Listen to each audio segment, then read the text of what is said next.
Good day. I'm Dave Monton, currently a second-year student of Cavite State University with the course of Bachelor of Science in Office Administration.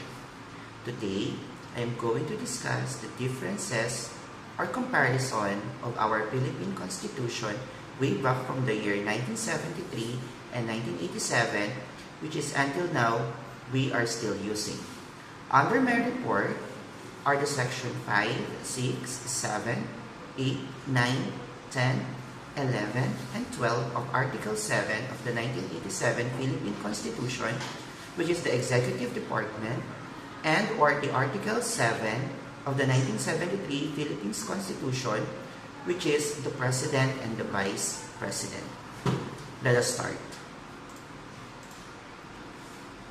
Under the 1987 Constitution, under Section 5, before they enter on the execution of the office, the President and the Vice President, or the acting President, shall take the following oath or affirmation. I do solemnly swear or affirm that I will faithfully and conscientiously fulfill my duties as President or a Vice President or an acting President of the Philippines, preserve and defend its Constitution, execute its law, do justice to every man, and consecrate myself to the service of the nation. So help me God. In case of affirmation, last sentence will be omitted. Close quote.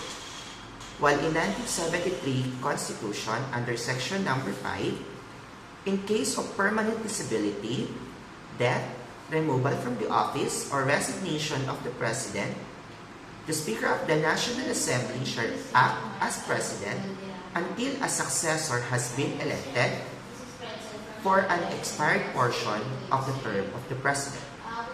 So there are a difference between the 1987 Constitution and 1973.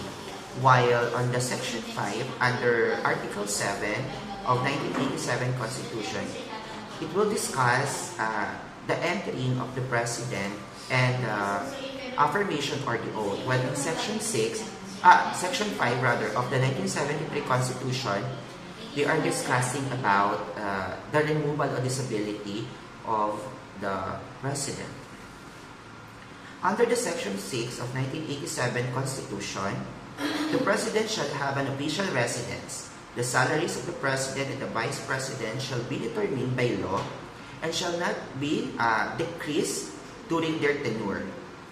No increase in said compensation shall take effect until after the expiration of the term of the incumbent, during which increase was approved. They shall not receive during their tenure any other emolument from the government or any other source. While on the Section 6 of 1973 Constitution discussed that the President shall have the following duties and functions. First, address the National Assembly at the opening of its regular session. Second, proclaim the election of the Prime Minister. Third, dissolve the National Assembly and call for a general election as provided herein. Fourth, accept the resignation of the Cabinet as provided herein. Fifth, attest to the appointment or cessation from the office of the member of the Cabinet and of other officer as may be provided by law. 6. Appoint all officers and employees in his office in accordance with the Civil Service Law. 7. Perform such other duties and function of the state as may be provided by law. So as we notice that under the 1987 Constitution and the 1973 Constitution, there are different under section number 6.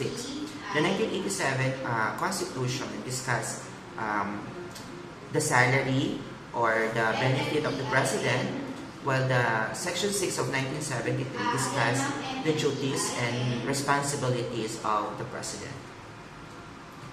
Under the Section number 7 of 1987 Constitution, the President-elect and the Vice President-elect should assume office at the beginning of their terms.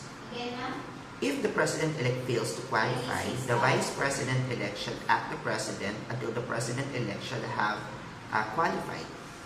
If a president shall not have been chosen, the vice president-elect shall act as a president until the president shall have been chosen and qualified.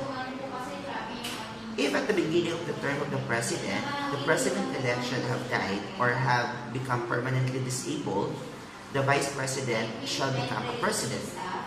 While no president and vice president shall have been chosen or shall have qualified, or where both shall have died or become permanently disabled, the president of the Senate, or in case of his inability, the Speaker of the House of the Representatives shall act as the vice president until the president or vice president shall have been chosen and qualified.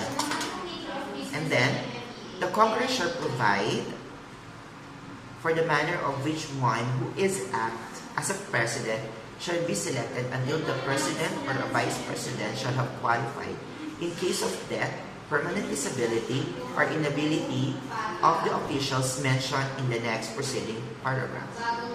While in 1973, a constitution, it says under section number 7, the president shall be immune from suit during his term.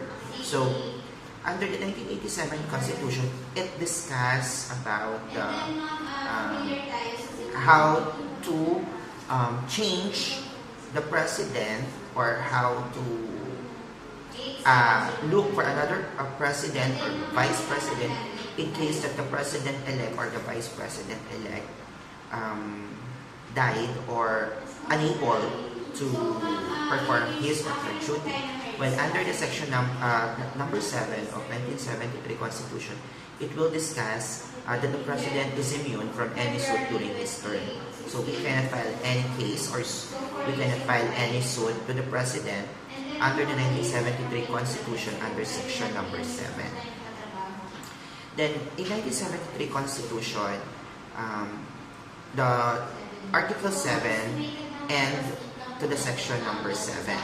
While in 1987 Constitution, it continues up to section number 8, 9, 10, 11, 12, and so on. So that's the Article 7 of 1973 Constitution and in section number 7. So let's continue with the Constitution, Article 7, Section 8. In case of death, permanent disability, removal from office, or resignation of the President, the Vice President shall become the President to serve the unexpired term. In case of death or permanent disability, removal from the office, or resignation of both the President and the Vice President, the President of the Senate, or in case of his inability, the Speaker of the House of Representatives shall then act as a President until the President or the Vice President shall have been elected and qualified. So section number 9. Whenever there is a vacancy in the office of the Vice President during the term for which he was elected, the President shall nominate a Vice President from among the members of the Senate and the House of Representatives who shall assume office upon confirmation of the majority vote of all members of both houses of the Congress voting separately.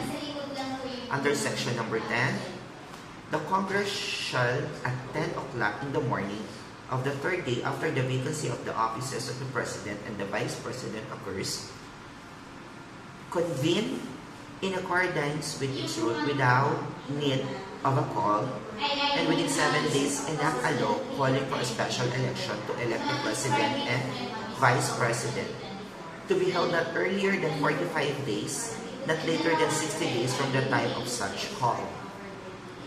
The bill calling such special election shall be deemed certified under paragraph 2, section 26, article 6 of this Constitution, or mentioning 1987 Constitution, and shall become law upon its approval on third reading by the Congress.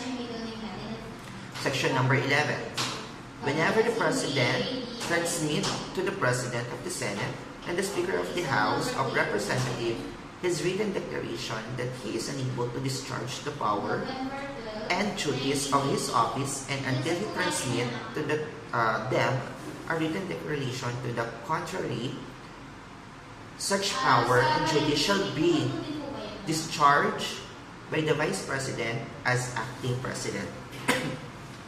Excuse me. And then, under section number 12, or the last section that I will report today, under Article 7 of 1987 Constitution, under section 12, in case of serious illness of the President, the public shall be informed of the state of his health. The members of the Cabinet in charge of the national security and foreign relations and the Chief of the Staff or the Chief Staff of the Armed Forces of the Philippines shall not be denied access to the President during such illness. So that is the coverage of my report. Again, this is Steve Monton, currently a second-year student of Philippine State University with a course of Bachelor of Science in Office Administration. I discussed the Philippines Constitution under Article 7 of 1987 Philippines Constitution, Section number 5, 6, 7, 8, 9, 10, 11, and 12. When I discussed also the Article 7 of 1973 Constitution, which is the Section 5, 6, and 7. Again, thank you very much and have a great day ahead.